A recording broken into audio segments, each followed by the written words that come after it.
Hello guys, welcome to English education students. आज हम पढ़ने वाले हैं क्लास 12th इंग्लिश से द लास्ट लेसन के एमसीक्यूज। और यहाँ पर हम इस चैप्टर की अपने चैनल पर हम इस चैप्टर की समरी को रीड कर चुके हैं। Short question answer, long question answer, सभी कॉन्सेप्ट हम यहाँ पर क्लियर कर चुके हैं। पीडीएफ का लिंक भी आपको वीडियोज़ में मिल रहा है और यहाँ पर हमने कोशिश की है कि सभी एमसीक्यूज को इस वीडियो के अंदर इंक्लूड किया जाए। तो देखिए, क्वेश्चन नंबर 1 है हमारा, who is the author of the last lesson. तो लास्ट लेसन के ऑथर कौन है? तो अल्फोंस ड्यूडेट इस चैप्टर यानी कि द लास्ट लेसन के राइटर हैं। The story the last lesson highlight which human tendency. तो देखिए, कौन सी ह्यूमन टेंडेंसी लास्ट लेसन की जो स्टोरी है उसमें हाईलाइट की जाती है। तो यहाँ पर हमारा क्वेश्चन है प्रोकास्टिनेशन। प्रोकास्टिनेशन यहाँ पर हमें देखने के लिए मिलता है। नेक्स्ट क्वेश्चन है, what does the last lesson symbolise. तो क्या चीज़ जो स्टोरी है हमारी लास्ट लेसन वो सिंबलाइज करती है। तो देखिए, यहाँ पर जैसा कि पोएट ने बताया, तो यहाँ पर स्टोरी सिंबलाइज करती है loss of language and freedom. उनकी जो लैंग्वेज थी वो उनसे छीनी जा रही थी, उनकी जो फ्रीडम थी, आज़ादी थी, वो उनसे छीन ली गई थी। तो देखिए, नेक्स्ट क्वेश्चन में पूछा गया है, what were the things being taken from the guaranteed by the people of अल्सेस। तो जो अल्सेस के लोग थे वो किस चीज़ को हल्के में ले रहे थे। तो यहाँ पर टाइम और स्कूल, तो वो स्कूल को बहुत हल्के में ले रहे थे, टाइम को बहुत हल्के में ले रहे थे, क्योंकि जो टाइम है वो बहुत जल्दी उनका चेंज हो जाता है, उनकी जो फ्रीडम है वो छीन ली जाती है और उन्हें मना कर दिया जाता है कि आपको ये लैंग्वेज नहीं पढ़नी है, उनकी खुद की लैंग्वेज नहीं पढ़नी है। नेक्स्ट क्वेश्चन है, what does the last lesson signify. तो लास्ट लेसन क्या सिग्निफाई करता है। तो यहाँ पर देखिए, change of life, change of teacher, change of government, change of power. तो देखिए, यहाँ पर जो चेंज था सभी का जो जीवन था वो बदलने वाला था। अगर लैंग्वेज बदल जाएगी, रहन सहन का तरीका बदल जाएगा, तो वहाँ पर हर एक चीज़ जो है, जीवन उनका पूरी तरह से प्रभावित होने वाला था। What does the last lesson symbolise. Repeat आपका क्वेश्चन हो रहा है यहाँ पर। नेक्स्ट क्वेश्चन देखते हैं, what do the marching soldier under the windows represent. तो देखिए, जो सोल्जर मार्च कर रहे थे विंडो के नीचे, वो किस चीज़ को रिप्रेजेंट करते हैं। तो देखिए, यहाँ पर the down of the Portia in defeat of French people. तो ये यहाँ पर सिंबलाइज कर रहे थे वो। नेक्स्ट है, व्हाई वाज फ्रेंच रिल्यूक्टेंट। रिल्यूक्टेंट मीन्स होता है इच्छुक न होना, टू गो टू स्कूल। तो देखिए, जो फ्रांस था वो स्कूल जाने का इच्छुक क्यों नहीं था, वो उसकी इच्छा क्यों नहीं होती है स्कूल जाने की, क्योंकि lesson of participles was not prepared. क्योंकि उसके द्वारा जो उसकी लैंग्वेज थी, पार्टिसिपल का जो टॉपिक चल रहा था वो तैयार नहीं किया गया था। नेक्स्ट क्वेश्चन में देखते हैं, who occupied the back benches in the class. तो देखिए, क्लास में जो बैक बेंचेस थी उन पर कौन बैठा हुआ था। तो यहाँ पर बैठे हुए थे विलेज एल्डर्स।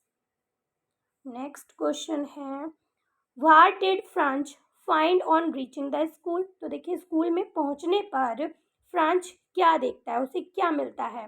तो लोग क्या कर रहे थे, क्या डांसिंग कर रहे थे। No, strange quietness. उसे जो है हर रोज़ से अजीब सी शांति देखने के लिए मिलती है। जैसा कि उसने चैप्टर में बताया था कि जब हर रोज़ स्कूल शुरू होता था तो काफ़ी शोरगुल होता था, लेकिन उस दिन अजीब सी शांति थी। Why was Franz surprise. Franz surprise क्यों था, आश्चर्यचकित क्यों था।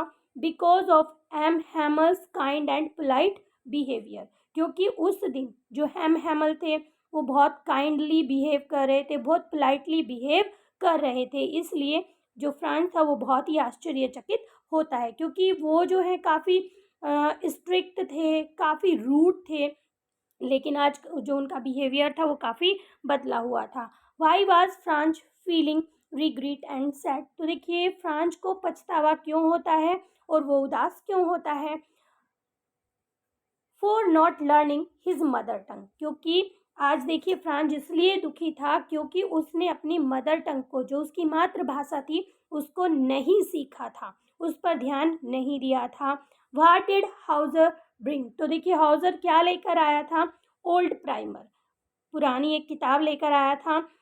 whom did M. Hamel blame for not sending students to school? तो देखिए जो एम हेमल थे, टीचर थे, वो किसको ब्लेम करते हैं, किसको दोषी मानते हैं बच्चों को स्कूल ना भेजने के लिए? तो देखिए वो उनके पेरेंट्स को दोषी मानते हैं कि उन्होंने बच्चों को स्कूल बहुत बार नहीं भेजा था। What made France forgot M. Hammel's ruler and crankiness? तो crankiness means rudeness। तो देखिए यहाँ पर बताया गया है कि क्या क्या चीज़ ऐसी थी जो फ्रांस था, स्टूडेंट जो था, वो अपने टीचर के रूलर को, उसके क्रिंकीनेस को भूल गया था। तो देखिए उनका जो आइडिया था, the idea of his going away, ये सोचकर कि वो जाने वाले हैं, स्कूल छोड़ने वाले हैं, 40 साल बाद सेवा देने के बाद वो स्कूल को छोड़ने वाले हैं, तो इसी की वजह से वो सोचता है कि उनकी रूडनेस को और जो उनका बिहेवियर था वो उसको भुला देता है। Where did parents send their children? तो देखिए अभी हमने क्वेश्चन पढ़ा था कि कौन बच्चों को स्कूल नहीं भेजता था, स्टूडेंट्स को स्कूल नहीं भेजता था, तो हमने पढ़ा कि उनके पेरेंट्स जो थे वो उन्हें स्कूल नहीं भेजते थे। तो जब वो स्कूल नहीं भेजते थे तो वो कहाँ पर भेजते थे? तो उन्हें वो फार्म्स में और मिल्स में काम करने के लिए भेजते थे उस समय पर। नेक्स्ट क्वेश्चन है, for how many years did M Hamel serve the school? तो देखिए कितने सालों तक एम हेमल ने स्कूल में सेवा दी थी?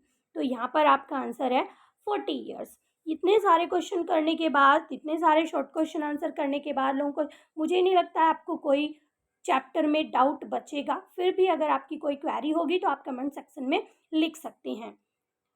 नेक्स्ट क्वेश्चन है, why were the parents sending their children to the farm and the mills? तो देखिए हमने पढ़ा कि पेरेंट्स बच्चों को स्कूल नहीं भेजते थे, फिर वो कहाँ पर भेजते थे? तो वो फार्म्स में और मिल्स में भेजते थे।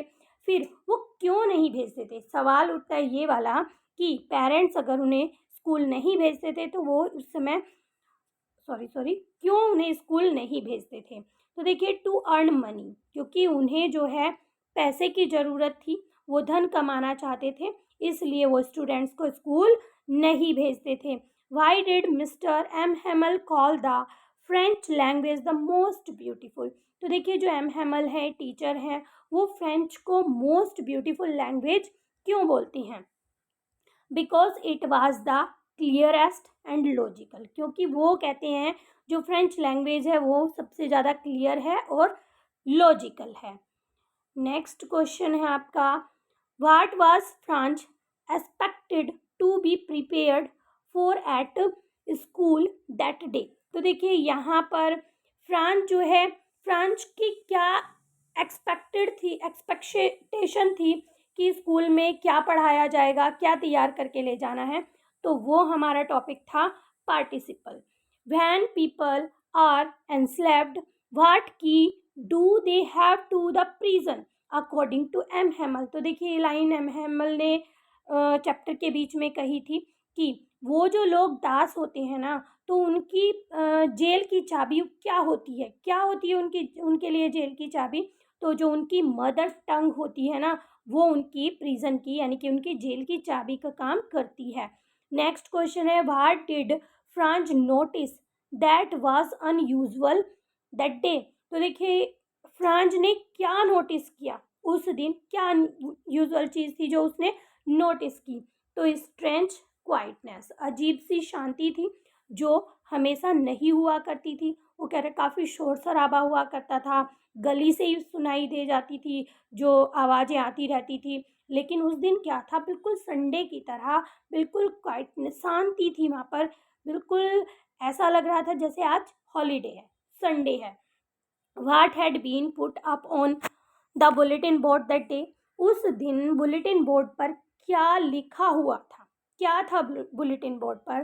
तो देखिए यहाँ पर लिखा हुआ था टीच ओनली जर्मन, कहा था कि केवल जर्मन लैंग्वेज यहाँ पर पढ़ाई जाएगी। What change did the order from the Berlin cause in school that day?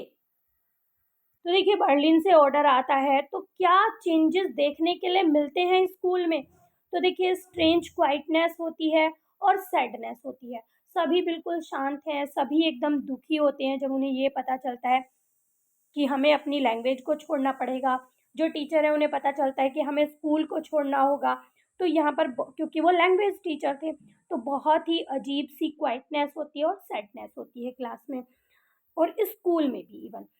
What made French and people realize about the preciousness of their mother tongue? तो देखिए यहाँ पर कैसे लोगों को रियलाइज होता है कि उनकी जो मदर टंग है, मातृभाषा है, उनके लिए बहुत कीमती है। तो देखिए अभी तक उन्हें रियलाइज नहीं हुआ था, वो बहुत हल्के में ले रहे थे अपनी मदर टंग को भी और टाइम को भी, स्कूल को, हर चीज़ को हल्के में ले रहे थे। पेरेंट्स जो है बच्चों को स्कूल नहीं भेजते थे, जो एल्डर पर्सन थे वो कभी, कुछ लोग ऐसे थे जो स्कूल ही नहीं आए थे। तो देखिए आज ऐसा क्या हो गया था, अचानक से ऑर्डर आया था बर्लिन से कि उनकी जो लैंग्वेज है वो चेंज कर दी गई है, अब ये जो लैंग्वेज है वो नहीं पढ़ाई जाएगी। तो क्या होता है, इससे उन्हें रियलाइज़ होता है कि उनकी जो मदर टंग है ना वो बहुत ज़्यादा कीमती है उनके लिए। What did mister M Hamel bring for his class on this last day of in the school? तो देखिए स्कूल का लास्ट डे था, तो उस दिन एम हैमल क्लास के लिए क्या लेकर आए थे? तो वो लेकर आए थे न्यू नोटबुक। आपने पढ़ा था चैप्टर में, उन पर लिखा था अल्सेस लॉरेंस, बहुत ही सुंदर सी लैंग्वेज में। The last lesson story was written in which year? तो कौन से ईयर में जो स्टोरी है द लास्ट लेसन वो लिखी गई थी? तो यहाँ पर आपका करेक्ट आंसर है 1872, 1871। Don't go so fast, you will get to your school in plenty of time means. तो देखिए ये एक सेंटेंस कहा गया था किसी के द्वारा फ्रांच को, जब वो स्कूल दौड़ कर जा रहा था। तो इसका हमें यहाँ पर मीनिंग बताना है। इसका मीनिंग था यहाँ पर अर्ली एनफ। वो कहता है कि आपके पास बहुत टाइम है स्कूल जाने के लिए। What did French find on reaching the school? French क्या पाता है स्कूल पहुँचने पर? तो देखिए यहाँ पर पाता है वो स्ट्रेंज क्वाइटनेस, मतलब क्वेश्चन का आंसर सेम है, कई बार घुमा फिरा कर क्वेश्चन को पूछा जाता है और इसी तरह से आंसर, क्वेश्चन और आंसर आपको देखने के लिए मिलता है।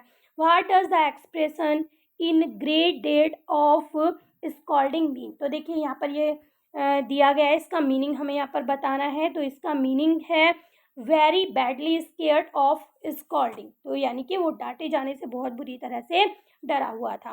What attitude of M Hamel surprise Franz? तो यहाँ पर जो फ्रांच था वो एम हैमल के किस एटीट्यूड से बहुत ज़्यादा आश्चर्यचकित होता है? तो देखिए वह आज उनका जो एटीट्यूड था वो काफ़ी सॉफ्ट था और काइंड था, और पहले क्या हुआ करता था, फ्रिम हुआ करता था और स्ट्रिक्ट हुआ करता था। Who was M Hamel? तो एम हैमल कौन थे? तो एम हैमल एक लैंग्वेज टीचर थे। Including his last lesson by writing vive la France on the blackboard shows that M Hamel. तो देखिए उन्होंने ये वर्ड लिखा था लास्ट ब्लैक बोर्ड के ऊपर। तो पूछा गया है कि उन्होंने लास्ट लेसन में ये लिखा था ब्लैक बोर्ड पर, ये एम हैमल को कैसे रिप्रेजेंट करता है, क्या दर्शाता है? Was overwhelmed with emotion. तो दर्शाता है कि जो एम हैमल थे ना वो बोल नहीं पाते थे, क्योंकि वो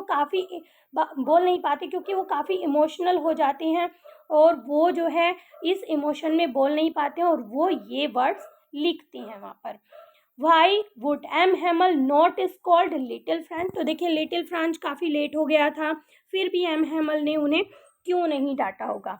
तो because Franz must feel bad enough not. तो यहाँ पर इसका आंसर है because it was M Hamel's last French lesson, क्योंकि एम हैमल का ये आखिरी फ्रेंच का लेसन था। And he regretted that people of Alsace put off learning till tomorrow. और वो जो है उन्हें इस चीज़ को लेकर बहुत पछतावा था कि अल्सेस के जो लोग थे कल तक उन्होंने अपनी लर्निंग को अपने से दूर रखा, वो उस पर इतना ध्यान नहीं देते थे। तो इस तरह से आपके सभी क्वेश्चन आंसर होते हैं कंप्लीट। आई होप आपको अच्छे से समझ में आ गए होंगे। फिर भी अगर आपकी कोई क्वेरी है तो आप कमेंट सेक्शन में लिख सकते हैं। अगर वीडियो आपको अच्छी लगी है तो एक लाइक ज़रूर करें। चैनल पर अगर आप पहली बार आए हैं तो चैनल को सब्सक्राइब करें। मिलते हैं अपने नेक्स्ट टॉपिक में, तब तक के लिए bye bye and take care.